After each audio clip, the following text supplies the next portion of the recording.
Episode of Code Concepts with Pete and Rachel. Today we have a super special guest who I'm in fact very delighted to hear from. I've learned something new today. We have Mr. Richardson Red Griswold with Griswold Law. Talk about some receivership information today.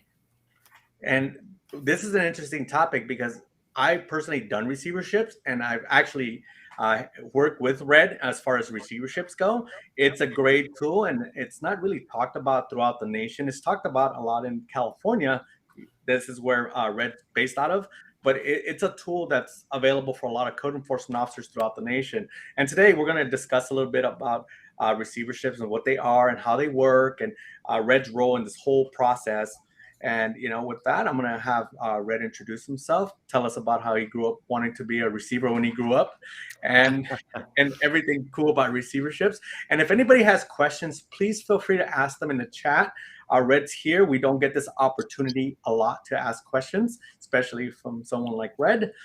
He works through the courts, and also this is a two-part series. So today we're going to hear from the receiver. Next week we'll hear from an actual prosecutor who will talk about the whole process and documentation and how to go about filing proper paperwork and items like that. But today Red's going to give us an overview on receiverships. Red, take it away. Absolutely. Well, thanks, Pete. Thanks, Rachel. Thanks for having me. And thanks for all you out there listening. And like Pete said, shoot away on questions. I'll cover any topic you guys want to hear about. But yes, to the first aspect of my lifetime aspirations of being a receiver, I think that maybe makes a little more sense in that I loved to play football as a kid. But as for receiverships, I don't even think I knew the word, and that was even after I got out of law school. So no, this was never on my radar whatsoever. And so a little bit of background on me. I am a lawyer in California.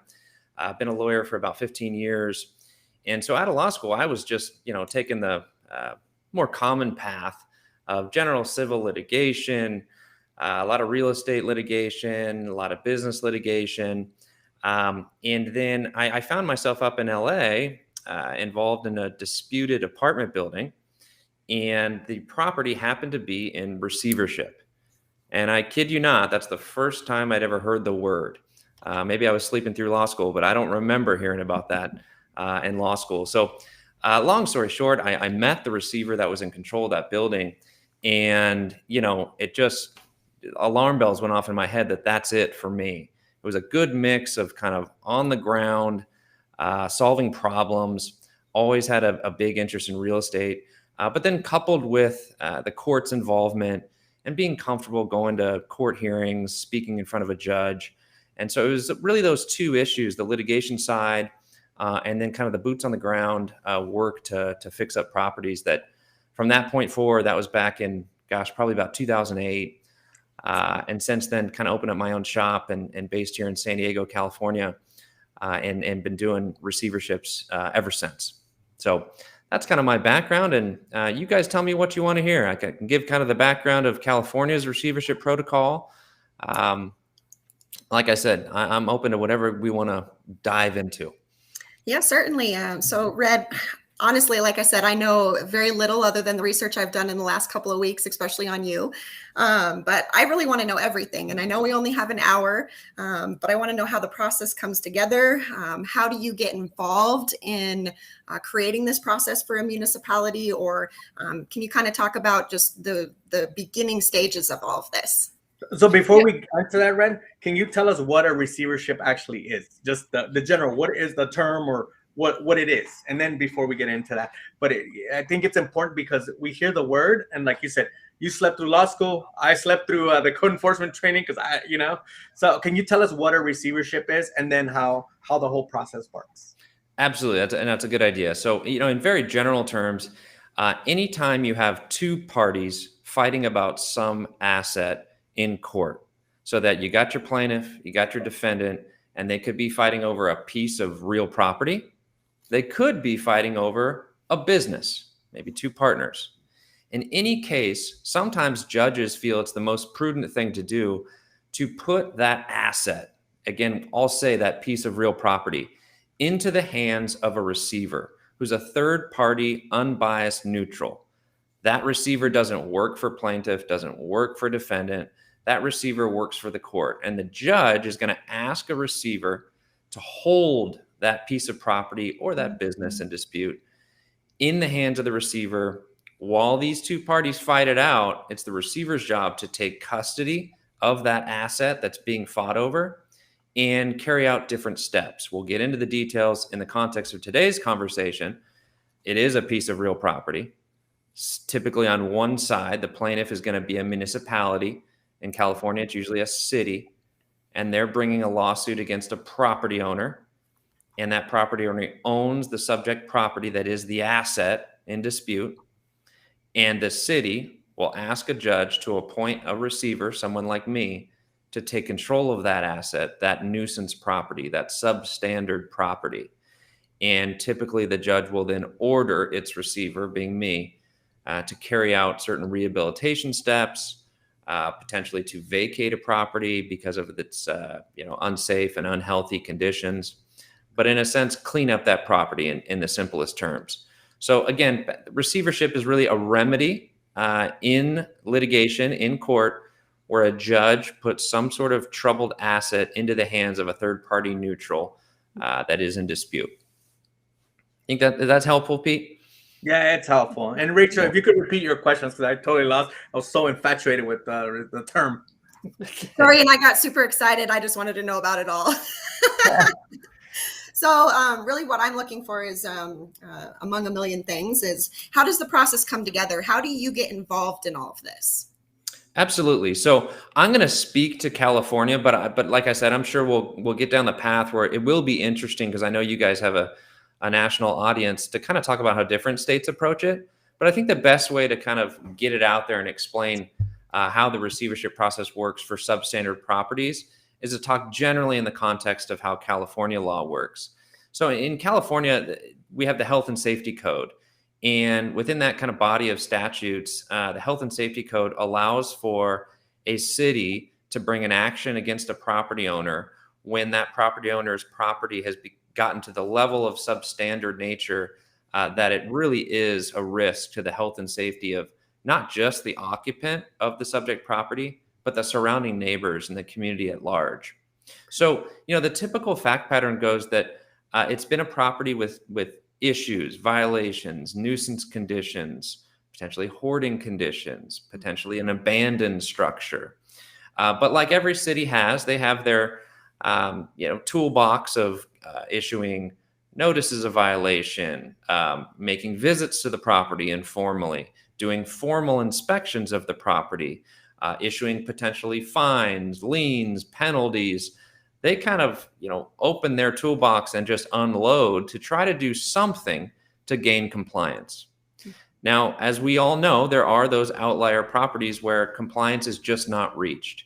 You have an owner who is unwilling, unable, for whatever reason, to cooperate or to achieve compliance, or maybe they're dead, right? We deal with a lot of abandoned properties where you just simply have a dead owner and they're just floating out in the wind with no responsible party. So cities go to great lengths to try to gain compliance before going to the court system. It makes no sense for anyone at any time, really, to get to litigation unless you have to. But if you really do have a property that's causing some real safety hazards for the community, cities do have the option in California to move forward, to file a lawsuit and ask the judge, recommend to the judge that a receiver be appointed, someone like me, to then step in upon a court order, upon an appointment order for a receiver to be appointed to take full control of that property. And the marching orders for someone like me typically are going to be take full possession and control of the property, not ownership. Take possession and control of that property and get that property back into code compliance. Okay. So that's rehabilitate that property, solve whatever violations are displaying on that property. So that could be a clear out job. It could be addressing mechanical, plumbing, electrical, structural issues, whatever they are.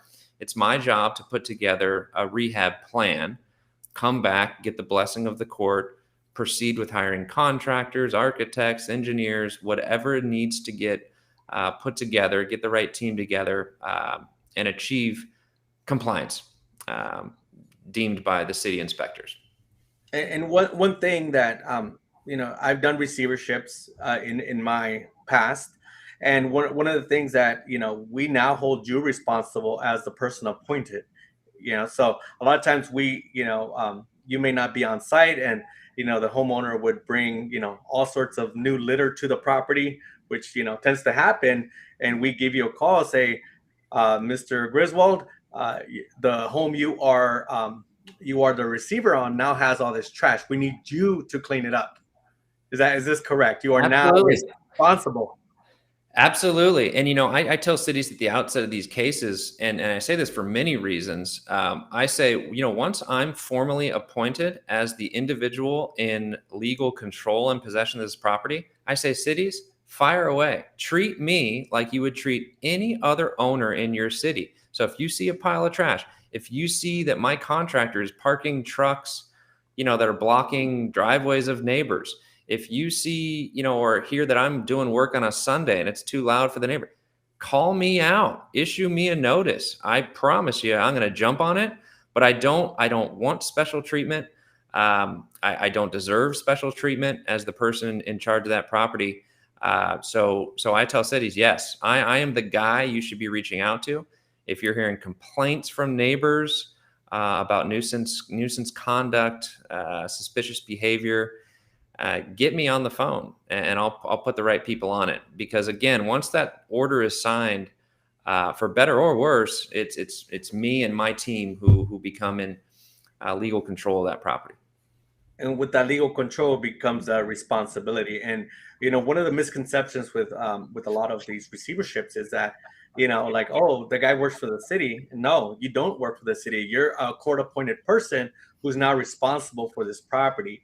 And as a responsible appointee, me as a code officer or code supervisor will make you responsible to clean up the mess that that property is causing.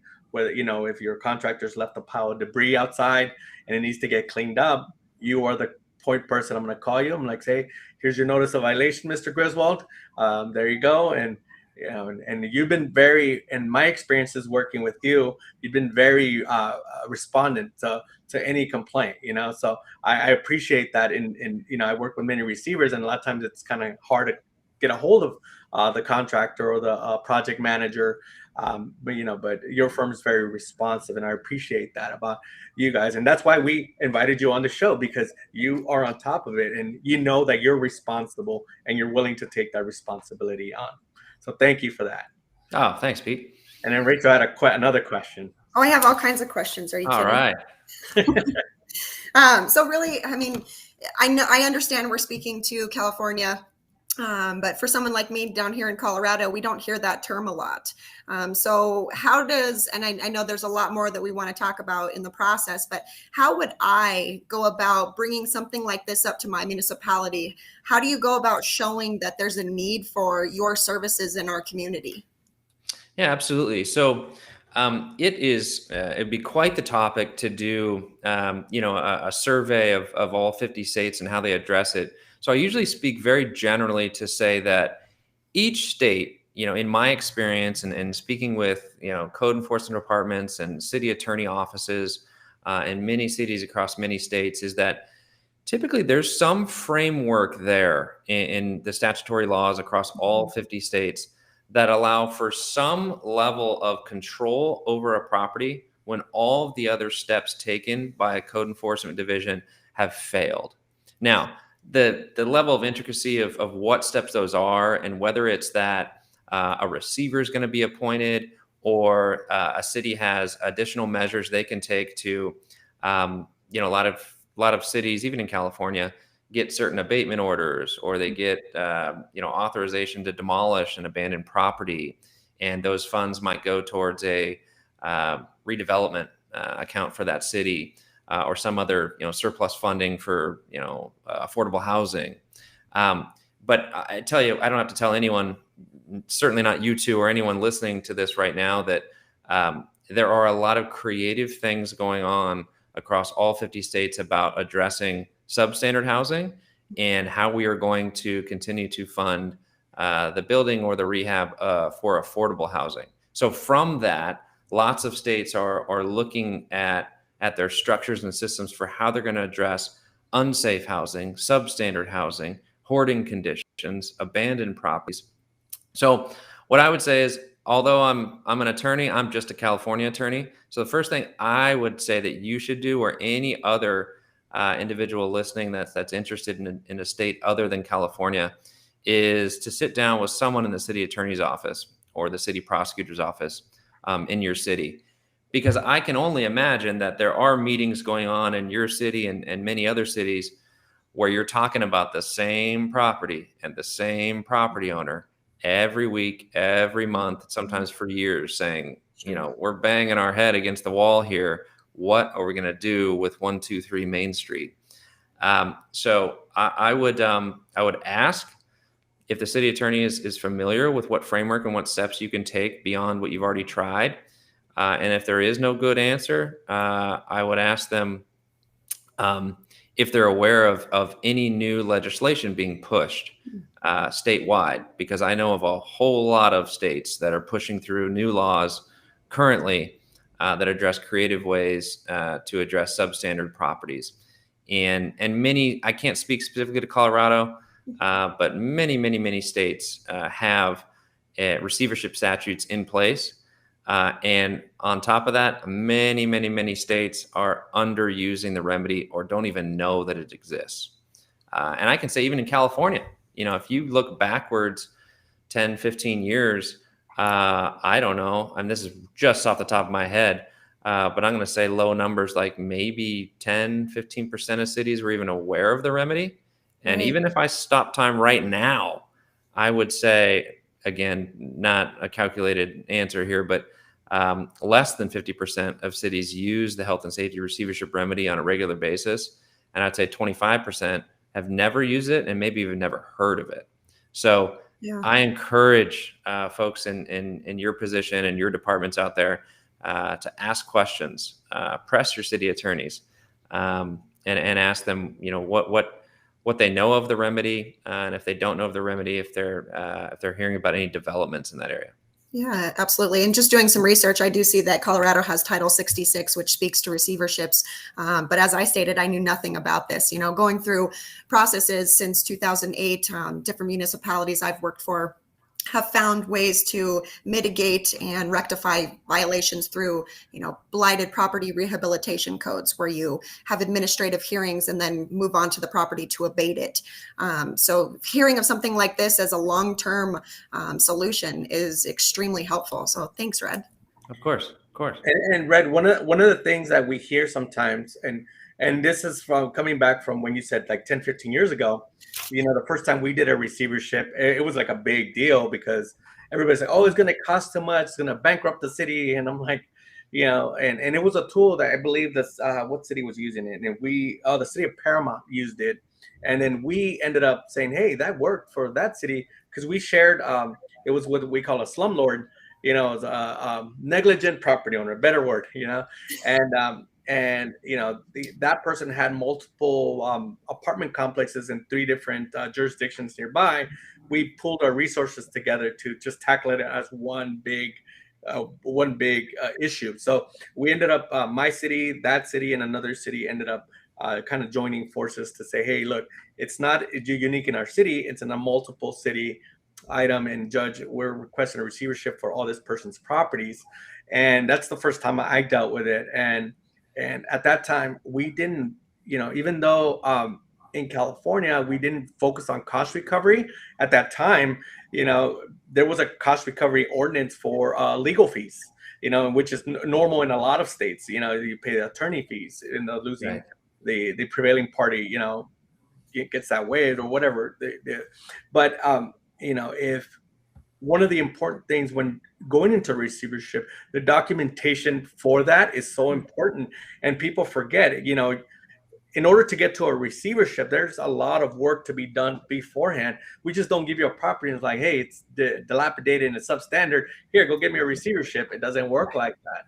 And that's one of the reasons we decided to have a part 2 and talk about the reporting and all these mechanisms, because at the end of the day, you need to know why it's why it's an issue, why it's substandard, why is it a health and safety concern, and your attempts to tell the judge, hey, look, they're unwilling and unable.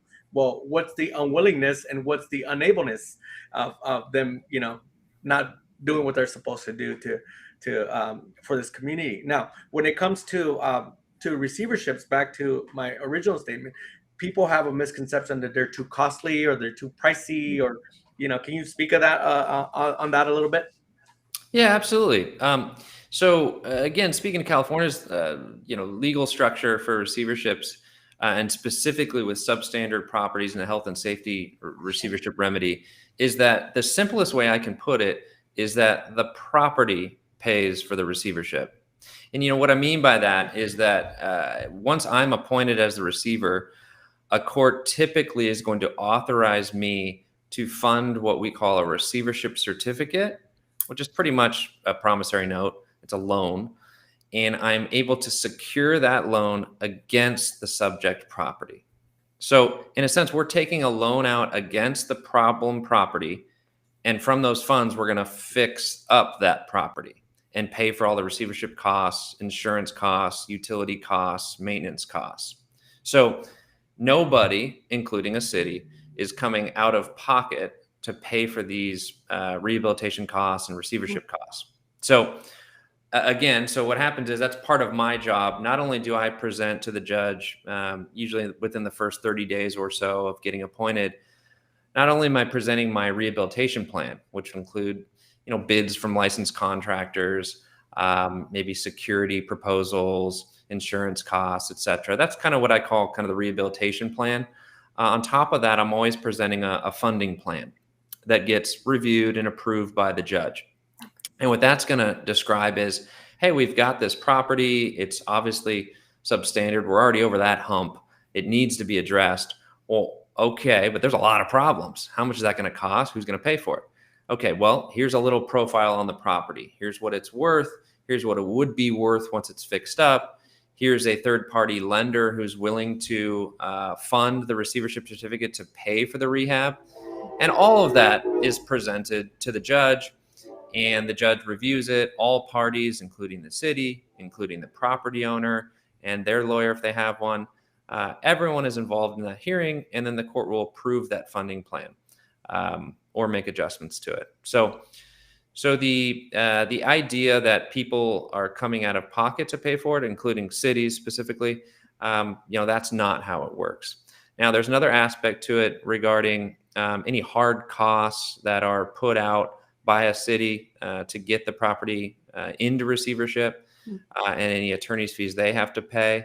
And courts have the discretion to determine that they're also part of the receivership costs and can be reimbursed. It's kind of a hot topic that maybe you guys might get into next week with a representative city attorney.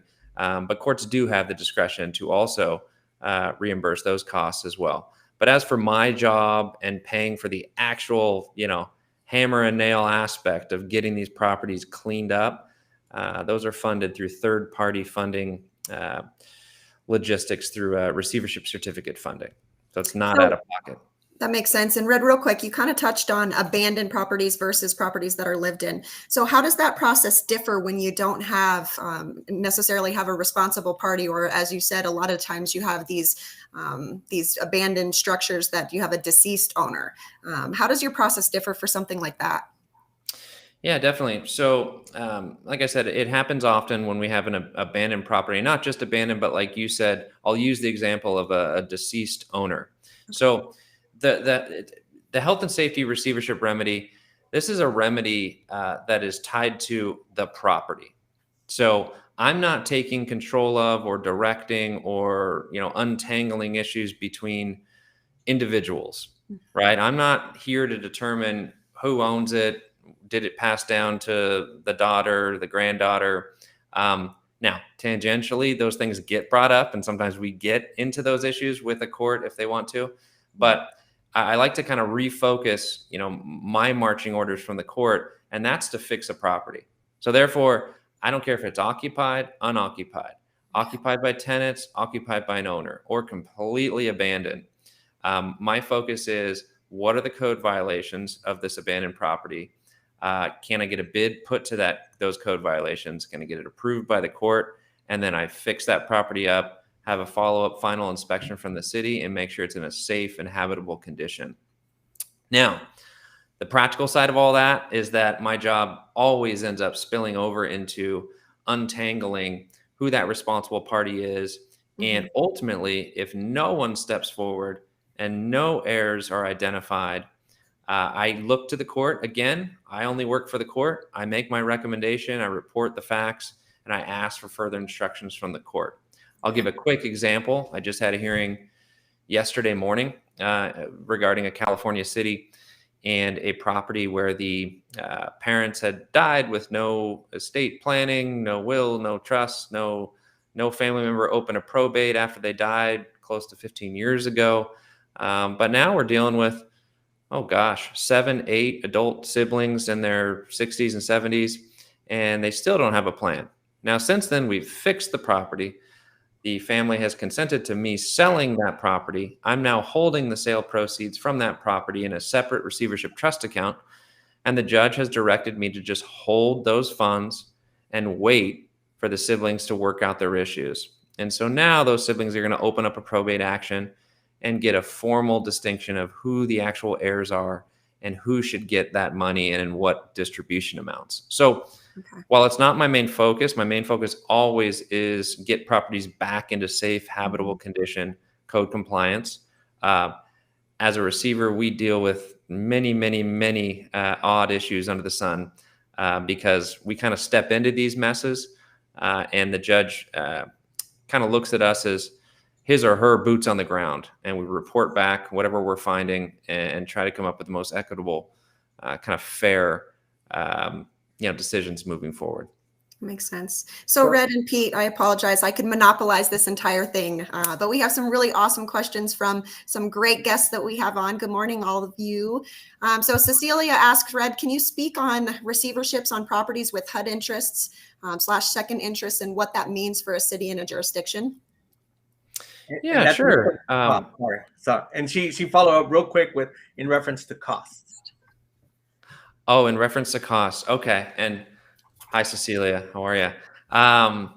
So I'm guessing what she's talking when she says HUD interest. Potentially, we're talking about some sort of government lien interest. I'll take a step back because I think it's important to know. When I just explained that, at least in California, courts authorize me as the receiver to take out, private funding, a new private loan against the property to pay for the receivership costs.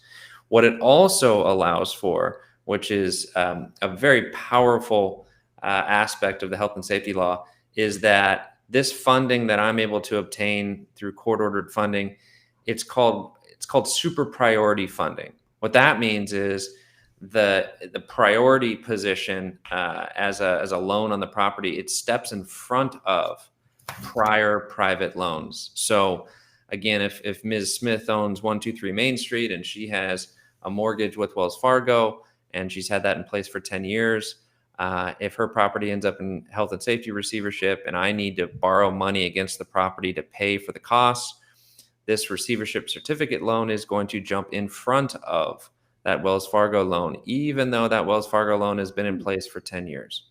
So that type of priority funding obviously allows for the aspect of funding to be a lot more smoother, a lot more available funds from private lenders because they know they're going to have a priority position to get this property back in a safe condition. The exception to this is that receivership funding will not step in front of any government liens. So typically what that's going to mean is delinquent property taxes with the county. It's going to mean IRS tax liens, state tax liens. In California, that'd be Franchise Tax Board. So to go back to Cecilia's question, if it's simply just a private lien, again, I'll use the Wells Fargo example, there's no concern from a receivership funding perspective because courts have the wide discretion to order that the receivership funding is going to jump in front of that private lien. However, she mentions a HUD interest. If that HUD interest, if we're referring to something in the realm of a a government lien, a public lien against the property, typically that's going to be a little bit more complicated, and you're going to have to kind of assess whether or not there's still enough equity in the property to get receivership funding to pay for it. I will also say that at the outset of receiverships, there are many public agencies, and I'm going to throw in, the county treasurer's office, the IRS, the franchise tax board. There are reasonable folks in those offices that sometimes I reach out directly to them. I state, look, I just got appointed on a nuisance property that's a complete safety hazard to the community and the children living in that neighborhood. This needs to be addressed. I've been ordered by a superior court to fix this property for the benefit of everyone. But hey, what's standing in between that happening is the existence of your $500,000, 20-year-old federal tax lien.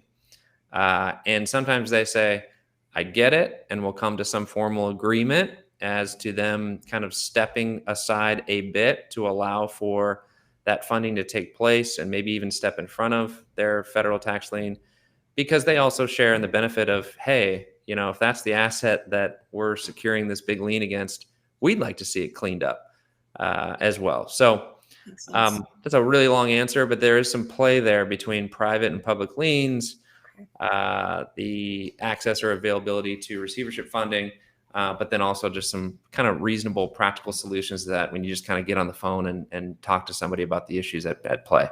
Sure. And you did have a couple additional questions. This one, I'm going to put them up on the screen real quick. This is a two-part. How about a property that has been used by squatters after an owner has died? Yeah, great question. Happens all the time. So, when I'm appointed, the first thing we typically do, and we try to do it within a day or two of being appointed, is we schedule an initial inspection of that property. And typically what we do is we invite everybody. I use that term loosely, but when I say everybody, I want the code enforcement inspector that's been on that file. I want the building inspector that's been on that file. I want potentially anyone else at the city, be it from fire, be it from animal control, whatever issues have been at play at this property. I want everyone there on site so we can all take a look at this property in real time and know what I'm dealing with when I get on site, and now I'm in legal control of that property. I'm also going to have at least one, if not two, licensed contractors so that we're all looking at the same thing and putting together bids to line up with the existing current conditions of that property that need to be addressed. Now, again, that's very property focused, very, building condition focused. I'm not ignoring the fact that there's always a people problem as well. So when we address what we'll call them, squatters, maybe unauthorized folks that are on site, I take a fresh look at this. So I need to wade through, who are you? What legal right do you claim to have to be on site at this property? Because also in California, the health and safety receivership has the right and allows the right for someone like a receiver to offer relocation reimbursement or relocation expense to occupants of a substandard property.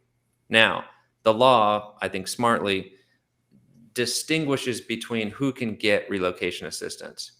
Obviously, if you have a family renting a apartment unit and you have a negligent landlord who's running this property negligently and they're subject to unsafe conditions, that is your prime candidate. That family in that apartment unit needs that relocation assistance and deserves that relocation assistance to temporarily relocate in safe housing while we get that property cleaned up. Now, different example, if I've come across an abandoned property where folks have obviously trespassed, I'll just use a fact pattern that we see a lot. There could be fires being started inside. There could be criminal activity inside. Those folks are not going to get relocation assistance. They're not going to get a check from me to move along. We may have to have police involved to investigate the situation, understand what's going on at the property. But one way or the other, if the property is deemed unsafe, unsafe means unsafe. Whether you're a squatter, a 2-year-old, a grandmother, an owner, a tenant, if it's not habitable, if it's not safe, then no one's going to be inside that property. And a receiver has real wide discretion from the power of the court to take steps to remove any occupant, authorized or unauthorized, if they need to be removed due to health and safety considerations. And one of the things, Red, that since we a lot of times as cities initiate the receiverships, we do coordinate once a receiver is appointed. We do coordinate and say, hey, you tell us, hey, we're going to be on a property on this date, and a lot of times you like some, we find other issues like, hey, like this paint, it's suspect lead paint. And we focus on those particular issues that maybe weren't. So you have to do what you have to do to get back to the court and, and petition more. But also the other portion is sometimes we as city officials know the danger in some of these vacant buildings. So we would coordinate with the receiver, whoever's on site, and have the police clear the structure beforehand. Because a lot of times you do get those individuals that are going through psychotic drug episodes, or they're violent, or they just you're now trespassing on their trespass. So one of the things is that we do try to coordinate a lot with the police department to make sure that you're safe, because you as an appointee, you're there to clean up the property, and that's the ultimate goal of the city, is why we initiated that action. So we try to do the best we can to assist. Right. And a lot of times in the appointment order, signed by the judge that appoints me as the, being in legal control of a property, I'm thankful for that. Most times there is a provision in that appointment order that says that I can utilize the assistance of local law enforcement to, in a sense, really keep the peace during our inspections, or whatever we need to do to carry out the court's orders. And that's really what it ends up being, just, police presence alone, and for the safety of the inspectors, for the safety of myself and my team, really just to make sure that everyone stays on task and addresses what really the reason we're there for, is that just cleaning up the property, and any conditions or angry or unstable folks that might be on site. They're simply there to make sure that everyone is safe and able to do their jobs, and that has been very helpful in many, frankly, extreme situations that we've faced. Wonderful. And a follow-up question from Ms. Anna is, can a property be vacated under receivership during the COVID eviction stay? Yeah, that's a super good question. And so we discuss it, in several hearings, as you can imagine, over the last 18 months. And so the big distinction here is that if a receiver takes control of a property, and let's say the property is red tagged and no one can live in that property safely, when I am vacating a property, I am not filing an unlawful detainer lawsuit or an eviction. And so eviction moratoriums were put in place for very good reasons during the COVID pandemic. Here, what we're dealing with typically is I'm faced with a situation where this property is so drastically unsafe, unhealthy, and hazardous to anyone living near it, and certainly inside of it, is that you're kind of weighing two negatives here. And judges can recognize this and make the equitable decision to order that a property be vacated. So this is not your typical unlawful detainer situation where a family is unable to make rent on their apartment unit. Hey, let's put a pause here. Let's make sure everyone's safe and sheltered during this pandemic and economic slowdown. This is a situation where I'm taking over what's been deemed by law a nuisance, substandard, dangerous property. So through the receivership body of laws, not the unlawful detainer body of laws, a receiver is able to vacate, many times relocate occupants of a property, during the COVID pandemic. And I make that distinction to say, certainly when we're dealing with an owner-occupied property, I mean, technically, they own the place, right? It's not a tenant who has failed to pay rent.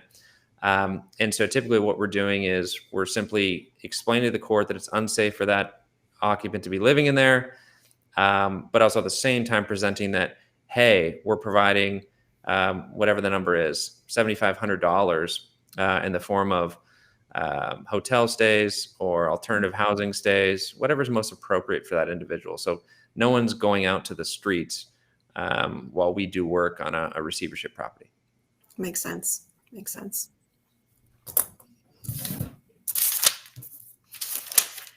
So you another have great- another.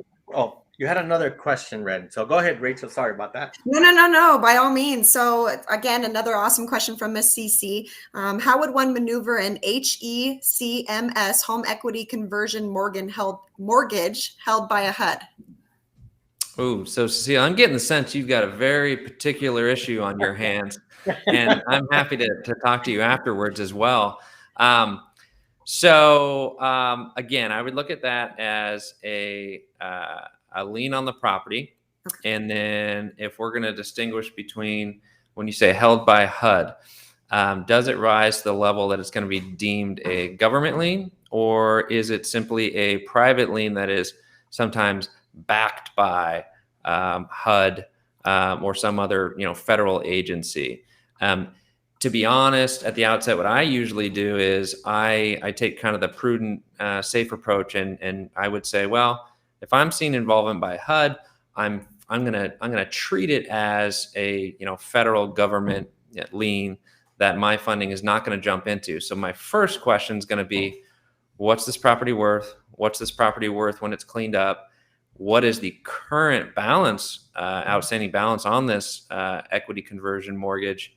And is there still room, even if that's considered an untouchable government lien, is there still room for the appropriate amount of receivership funding to get this property into a safe condition?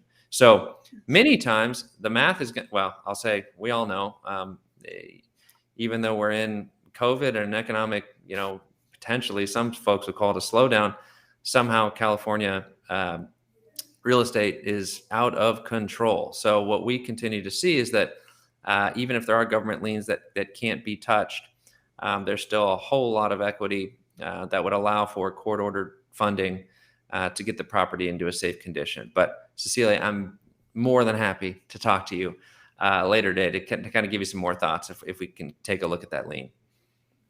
And you do have some fans coming in, Red. So just FYI. Oh, wow. Fantastic. I'm actually a fan, and it's funny. And it's even funnier when I see work that we've done it up in the news because, somebody, there's, you'll see like a case where, the homeowner will go to plead to the media saying, hey, they're treating me unfairly, da, da, da, da, da. And, but end of the day, we get a lot of thank yous when you're done with the properties and they're cleaned up. I mean, your pictures that I've seen and that I've taken to work with you, it's always a great before and after. And I'm pretty sure on your website, do you have those type of examples? We do. I mean, we're fortunate that the work we do is can really be told in some dramatic scenery. So lots of before after photos. So we don't have to talk as much about it. We can just show it through photos because pretty drastic situations that need to be addressed for a myriad of safety reasons. So yes, no, and thank you, Pete. I appreciate that. Oh, I'm seeing another question from Anna about is receivership only used for building code violations? Are properties with severe garbage and debris, junk, portable buildings eligible for the receivership process? So first part of the question, receivership only for building code violations? No, it is not. It would encompass those conditions that you just addressed, which maybe the catch-all phrase would be kind of nuisance conditions. The best example I would use is that we deal with a lot of hoarding properties, and a collection of personal property, materials, debris, trash, however you want to describe it, by nature maybe wouldn't be your traditional building code violation. We're not talking about unpermitted work. We're not talking about over work in the electrical grid. We're simply just talking about stuff, some could call it. Now, but an accumulation of debris leads to other issues that might be fire code violations, right? We get into ingress, egress, lack of emergency evacuation of a property. I deal a lot with backyard issues that could be encampments of folks. This is kind of in the abandoned property world, running extension cords from neighboring properties, a lack of utilization of sewage systems. That's a over technical word for a big mess inside and outside the yard. And so no, nuisance conditions, the word nuisance is used very clearly, at least in California's health and safety law, that says, hey, the existence of nuisance conditions rises to the level in many situations of being deemed a substandard property. On top of that, it goes to sometimes activity, whether that be criminal activity going on a real piece of real property. That certainly would, at the very least, rise to the level of being a nuisance, and even further to a danger situation, depending on what type of criminal activity we're talking about. So no, it's not just plumbing, electrical, structural issues. It's kind of the catch-all of nuisance conditions. Depending on where you are and what time of the year it is, as we all know, other fire risks, overgrown vegetation, anything that can potentially catch fire to one house or multiple houses is going to be certainly looked at very closely, especially here in California and gosh, across the West right now. Great information, Red. Great information. So, Rachel, you had a whole list of questions, additional questions. Do you have more? No, really, what I get from all of this and what I hear from listening to you, Red, is the collaboration, the process that excites me. You work together with local municipalities and all of the different factors that play a role in bringing that property into compliance, and your overall goal is compliance. So I'm just so surprised I haven't heard of this process before. I love it. If we all have that overall goal of compliance and working together, it's just magical. And like you said, your before and after pictures really say it all. So great work you guys are doing out there. I appreciate it, Rachel. It's been great talking to you. Yeah, and I see that you've taught at ACE. I think I don't know if you're teaching this year at ACE, but I know you taught in the past, and it's always a great topic because it's a little known tool and it's a very effective tool. And it's one that, I tell folks, if you're going to use it, make sure you're using it the right way, and for, I've worked with several receivership firms, and, after they get appointed by the court, because we really don't have say who's getting appointed. Like, I know the court appoints you, we don't appoint you, the court appoints you. And, right. and working with a lot of them, I love your responsiveness. The first time I believe I met you was I saw you on LinkedIn, and I was like, wow, look at this guy. And then I ended up taking a trip to San Diego, and I think that's where we ended up hooking up. Right. Then I had you do a small tour of training for other folks, and because right. Spreading the word of tools out there that people may not know, whether it's in California. Like, I'm in Oregon right now. This is the hotel room behind me, and right. So, but to me, it's so important. Looking at the code here in Oregon, I realized how different it is from California, and and having Rachel in Colorado, not hearing of this, to me, it's like we all need some sort of knowledge of everybody else's tools, because that may be something we may want to push in our states, right. And say, hey, right. This is an important tool. And a lot of folks always exhaust their tool belts to their as much as they know, but if there's other tools out there that they may use, this is awesome. And having the courts involved, sometimes it's beneficial. Yeah, I totally agree. And it is. I mean, it's your rare occurrences, but as all of you know, and I recognize a lot of the names submitting questions, is that it's that small percentage of properties that are files on your desk that end up taking up so much time.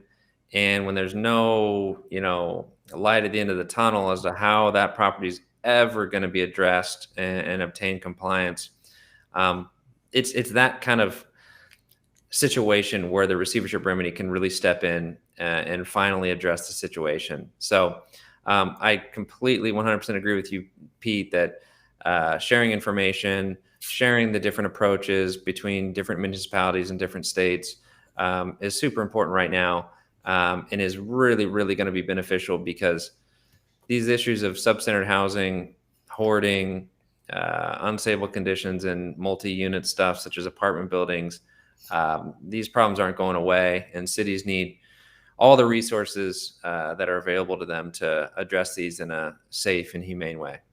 Yeah. So Red, I do have one last follow-up question. Sure.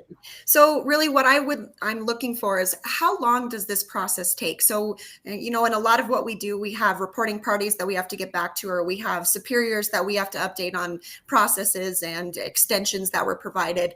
I understand, just like with everything else that we do, everything is case by case, but what kind of process, what does that look like? How long does it really take from start to finish to see compliance or see beautification?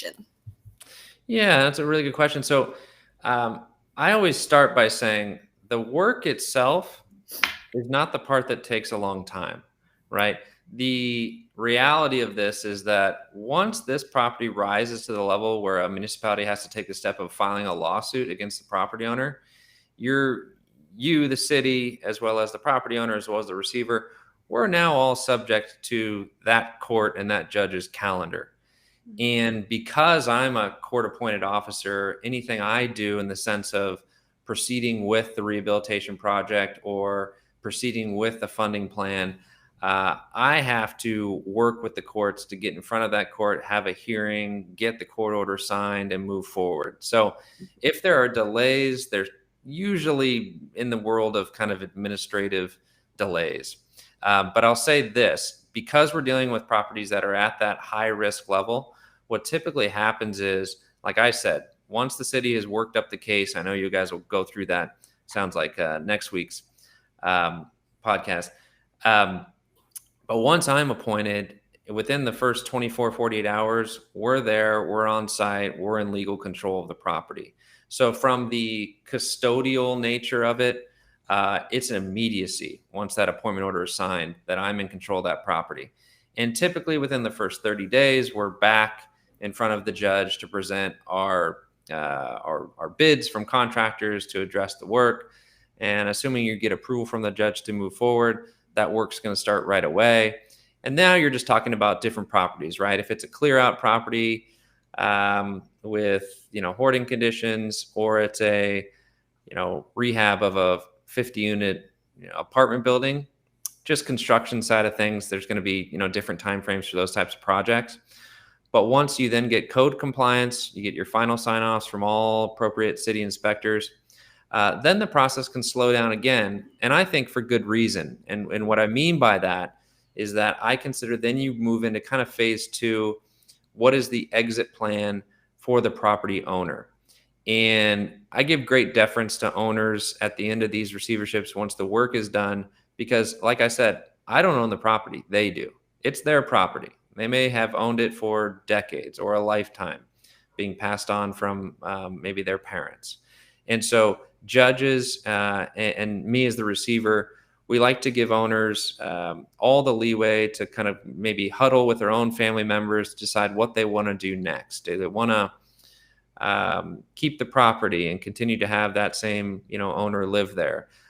Do they want to, do some refinancing or other financial planning related to the property?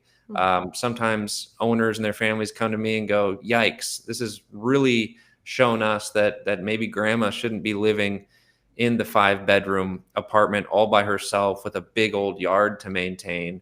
And so now we'd like to actually market the property for sale and move grandma closer to us in Cleveland, whatever it may be. All that stuff takes time, and judges and myself are always willing to give that time. So if we're looking at really when the case closes, it could be several months or close to a year.